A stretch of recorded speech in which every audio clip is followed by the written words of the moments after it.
মাসের মধ্যে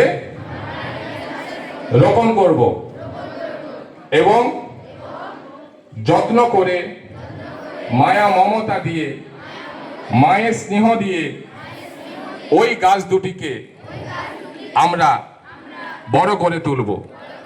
আজ থেকে আগামী 10 বছরে আমি যত বড় হব এই চারা গাছ তার থেকেও অনেক বড় হবে এবং সবাইকে ছায়া প্রদান করবে, শান্তি প্রদান করবে, অনেকের আশ্রয়স্থল হয়ে উঠবে। আজ থেকে 10 বছর পর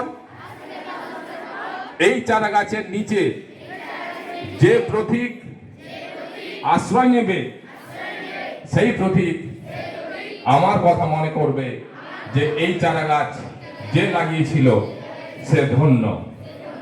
সবাইকে আমার অনেক অনেক শুভেচ্ছা এবং বিশেষ করে আমাদের শঙ্কর বাবু এবং হামিদ বাবুকে আমাদের বিদ্যালয়ের তরফ থেকে অনেক অনেক শুভেচ্ছা এবং কৃতজ্ঞতা জানাচ্ছি। ওনারা এই 1200 চারা গাছ মানে কিন্তু কম কথা নয়। এই 1200 চারা গাছ থেকে যে অক্সিজেন প্রোডাকশন হবে সেই অক্সিজেন আমরা 12 লক্ষ মানুষের জীবন বাঁচাতে পারবো। আমি দুটো মহৎ কাজের কথা কিন্তু তোমাদের আমি বলবো। এই পৃথিবীতে মানুষের দাদা দুটো মহৎ কাজ, সবথেকে মহৎ কাজ দুটো কাজ হচ্ছে, একটা হচ্ছে ব্লাড ডোনেশন। এই রক্তদানের মাধ্যমে আমরা যেমন মুহূর্ত মানুষকে বাঁচিয়ে তুলতে পারি, মানে আমরা কাউকে জীবন দান করছি। আর একটা কাজ হলো, মহৎ কাজ হলো এই বৃক্ষরোপণ করা।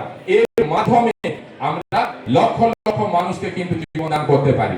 যদিও তোমরা রচনায় পড়েছো একটি গাছ একটি প্রাণ, আমি বলবো একটি গাছ একটি প্রাণ না, একটি গাছ থেকে যে অক্সিজেন প্রোডাকশন হয় তার থেকে অনেক প্রাণ বাঁচতে পারবে।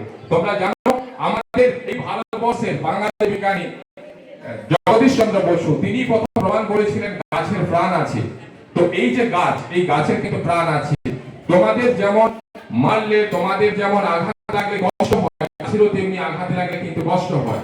প্রাচীন মহাভারতে বা যে কোনো পুরাণে বা যে কোনো ধর্মগ্রন্থে দেখবে যে আমাদের যেমন কেটে গেলে রক্ত বের হয়, তেমনি গাছ থেকে যে কেটে গেলে দেখবে ওদের থেকে একটু ল্যাটেক্স বের হয়, রস বের হয়। মানে কি ওদের প্রাণ আছে, ওদেরও কষ্ট হয়, ওরাও যন্ত্রণা অনুভব করে। তাই তোমরা মায়া মমতা স্নেহ দিয়ে যে কাজগুলো পাচ্ছ সেই কাজগুলোকে কিন্তু তোমরা বড় করে তুলবে। এটাই হচ্ছে আমাদের আজকের অঙ্গীকার এবং আগামী দিনের অঙ্গীকার। আগামীর ভবিষ্যৎকে আগামী 10 থেকে 20 বছরের মধ্যে এই এলাকা তথা সারা ভারতবর্ষ তথা সারা বিশ্বকে আমাদের এই বৃক্ষরোপণের মাধ্যমে আমাদের অরণ্যময় করে তুলতে হবে, যাতে করে আমরা যে বিভীষিকা গ্লোবাল ওয়ার্মিং, বিশ্ব উষ্ণায়ন, এই বিশ্ব উষ্ণায়নের হাত থেকে আমরা আমাদের এই মাতৃময়